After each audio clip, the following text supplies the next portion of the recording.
மாவீரன் அழகு முத்துக்கோன் அவர்களுடைய பிறந்த தினம் என்று மாவீரன் அழகு முத்துக்கோன் அவர்கள் வெள்ளையனுடைய ஆதிக்கத்தை இந்தியாவிலேயே எதிர்த்த ஒரு முதல் வீரன் என்று சொல்லக்கூடாது, ஒரு மாவீரன் என்று சொல்ல வேண்டும்.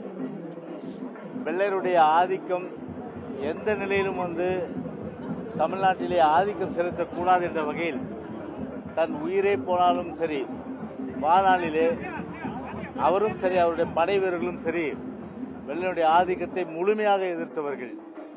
அந்த அடிப்படையிலே எவ்வளவு முடியுமோ அவ்வளவு வெள்ளைய ஆதிக்கத்தை ஒழிப்பதற்காக அரும்பாடுபட்டு கடைசியிலே வெள்ளையர்கள் அவர்களை பிடித்த போது கூட வெள்ளையர்கள் மாவீரன் அழகு முத்துக்கோன் அவரிடத்தில் கேட்டது, மன்னிப்பு கேள், நாங்கள் உங்களை எல்லாம் விடுதலை செய்கிறோம் என்று சொன்னபோது, என் வாழ்நாளிலே மன்னிப்பு என்ற அந்த சொல்லுக்கு அர்த்தம் கிடையாது, என் தலையை போனாலும் சரி, பீரங்கி கொண்டு என் உடலை பிளந்தாலும் சரி, தலையை பிளந்தாலும் சரி, மன்னிப்பு என்ற வார்த்தைக்கே அந்த அகராதியில் இல்லை என்று சொல்லி அந்த அடிப்படையில் மன்னிப்பு கேட்காத காரணத்தினால் வெள்ளையர்கள் மாவீரன் அழகு முத்துக்கோன் அவர்களையும் அவரை சார்ந்தவர்களையும், அதாவது படை வீரர்களையும் பீரங்கி கொண்டு தாக்குதல் நடத்தி அதன் மூலம் ஒரு மாவீரருக்கு இந்திய ஏகாதிபத்தியவாதிகளான வெள்ளையனை எதிர்த்ததற்காக அவருடைய உடல் பிளந்தாலும் கூட அவருடைய அந்த சிந்திய ரத்தம் இந்திய சுதந்திரத்துக்கு முதல் குரலாக இந்திய மண்ணிலே ஒலித்தது என்பதுதான் ஒரு மாபெரும் வரலாறு. அத்தகைய வரலாறு படைத்த மாவீரன் அழகு முத்துக்கோன் அவர்களுக்கு இன்றைக்கு அனைத்து இந்திய அண்ணா திராவிட முன்னேற்ற கழகத்தின் சார்பிலே அவருக்கு புகழ் மாலை சூட்டப்பட்டது.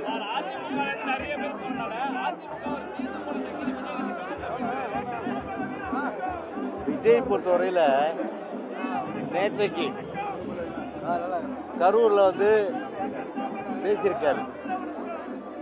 பொதுவாகவே வழக்கமான ஸ்கிரிப்ட் தான்,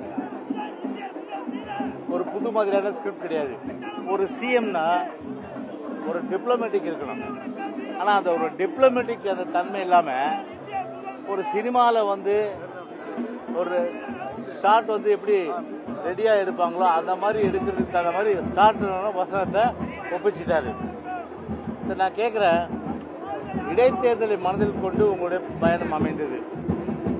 தமிழ்நாட்டிலே லட்சக்கணக்கான இளைஞர்கள் அவர்கள் வேலை இல்லாமல் இருக்கிறார்கள். ஆனால் என்ன சொன்னீங்க நீங்க? நாங்கள் ஆட்சிக்கு வந்தவுடன் வீட்டுக்கு ஒருவருக்கு வேலை தருவோம்னு சொன்னீங்களா இல்லையா? வீட்டுக்கு ஒருவருக்கு வேலை இன்னும் தரல. அரசு பணியிடங்கள் 3.5 லட்சம் இன்னைக்கு காலியா இருக்கு. அந்த 3.5 லட்சம் பணியிடங்கள் நிரப்புவதற்கு என்ன நடவடிக்கை எடுத்து அங்க பேசியிருக்கலாம்? நீங்க அதை பேசல. விவசாயிகள் பிரச்சனை பேசுனீங்களா? இல்ல. இன்னும் ஜூன் மாசத்துல குறுவை சாகுபடிக்கு, குறுவைக்கு அடுத்தது சம்பா, சம்பாவுக்கு அடுத்தது தாளடி, முதல்ல குறுவை சாகுபடிக்கு இப்போ 9.90 டிஎம்சி தண்ணீர் வேணும். அதே போல ஜூலைல 30 டிஎம்சி தண்ணீர் வேணும்.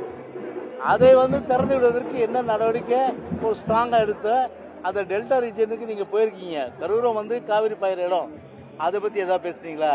அதை பத்தி எதுவும் பேசல. சரி, டிஎன்பிசிக்காக பாத்தீங்கன்னா வேகன்சி அவ்வளவு இருக்கும்போது இளைஞருடைய எதிர்காலம் வேலை வாய்ப்பு கேள்விக்குறியாக்க நிலையில ஒரு 32 பேருக்கு பணி அப்படின்றது பொதுவாகவே விஜய் பொறுத்தவரை இதை புரட்சி தலைவர் எம்ஜிஆரோடு ஒப்பிடும்போது 1958 சம்பாதித்த பணத்தை எல்லாம் வாரி வாரி வாரி வாரி ஏழை எளிய மக்களுக்கு கொடுத்தாரு. அதனால இன்னைக்கும் பார்த்தீங்கன்னா புரட்சி தலைவர் பேரை உச்சரிக்காத தலைவர்களே கிடையாது. ஆனா இவரு 1983 வந்தார். இது நடிப்புக்கும் நடிப்புக்கு வந்தார். எவ்வளவு சம்பாதிச்சிருக்கலாம்? 1983 இருந்து நீங்க வாரி கொடுத்தீங்களா? அரசியல் பிறகுதான் விளம்பரத்துக்காக நீங்க செஞ்சீங்க. சரி, நான் கேட்கிறேன், இப்ப கோடி கோடி கோடி கோடியே சம்பாதிச்சிருக்கீங்க. தலைவர் பொறுத்தவரை உழைச்சி சம்பாதிச்சாரு. ஆனா எனக்கு எதுவும் தேவையில்லை, மக்களுக்கு வாரி வாரி கொடுத்தாரு. நான் கேட்கிறேன், ஒரு கோடி ரூபாய் அந்த 32 குடும்பத்துக்கு கொடுத்துட்டு போயிருக்கலாமே. 32 குடும்பத்துக்கு ஒரு கோடி ரூபாய் கொடுத்தாலே அதை வச்சு அவங்க வந்து பார்த்தீங்கன்னா மாதம் பேங்க்கில் போட்டு வட்டினா கூட ஏகப்பட்ட அளவுக்கு வந்து அவங்களுக்கு வந்து அவங்க பொருளாதார ரீதியாக வந்து முன்னுக்கு வர முடியும். அரசு வேலையை கொடுத்து படித்து கொண்டிருக்கின்ற டிஎன்பிசி படித்து கொண்டிருக்கின்ற இந்த வாய்ப்பை ஏன் நீங்கள் வந்து பறிக்கணும்? அதான் இப்போ இளைஞருடைய அந்த கேள்வி. அதாவது கிராமத்தில் சொல்லுவாங்க, குறுக்கிடாத கடைத்தேங்காய் எடுத்து வழிப்பிள்ளையார் கொடுத்த மாதிரி, கடைத்தேங்காய் எடுத்து வழிப்பிள்ளையார் கொடுத்த கதையாக தான் அவருடைய கதை இருக்கு. ரெண்டாவது என்ன சொல்றாரு, தூய சக்தி, இந்த சக்தி, அந்த சக்தி, இந்த சக்தின்னு. நான் கேட்குறேன், விஜய் பொறுத்தவரை ஊழல் வந்து ஒழிக்கப்படணும். அதில் எங்களுக்கு மாறுபட்ட கருத்தே கிடையாது. ஏன்னா சமுதாயத்தில் வந்து கரையான் போல அதாவது வந்து அரித்து கொண்டிருக்கின்ற அந்த ஊழல் வந்து முற்றிலுமாக ஒழிக்கிறதுல எங்களுக்கு மாறுபட்ட கருத்து கிடையாது. யாரை வச்சு நீங்க பேசுறீங்க? நீங்க யாரை வச்சுன்னு பேசுறீங்க? அதை யோசனை பண்ணி பாருங்க. நீங்க அப்போ சொல்றது ஒண்ணு, ஊருக்கு தான் உபதேசம். கிராமத்தில் ஒரு பழமொழி சொல்லுவாங்க. என்ன சொல்லுவாங்க தெரியுமா? கோழி திருடனை பக்கத்தில் வச்சுக்கிட்டு ஊரெல்லாம் தண்டோரை போட்டானா ஒருத்தன். அந்த மாதிரி தான் இருக்கு அவருடைய ஸ்டேட்மெண்ட் எல்லாம். அதில் மக்கள் எள்ளி நகையாடக்கூடிய மிகவும் வந்து அருவருக்கத்தக்க ஒரு சிஎம் என்றதை மறந்து இன்னைக்கு அவருடைய பேச்சு என்பது ஒரு இளைஞர்கள் மத்தியிலேயோ பொதுமக்கள் மத்தியிலேயோ ஒரு அருவருக்கத்தக்க வகையில் தான் இருந்தது என்பதை தெரிவித்துக் கொள்கிறேன். அப்புறம்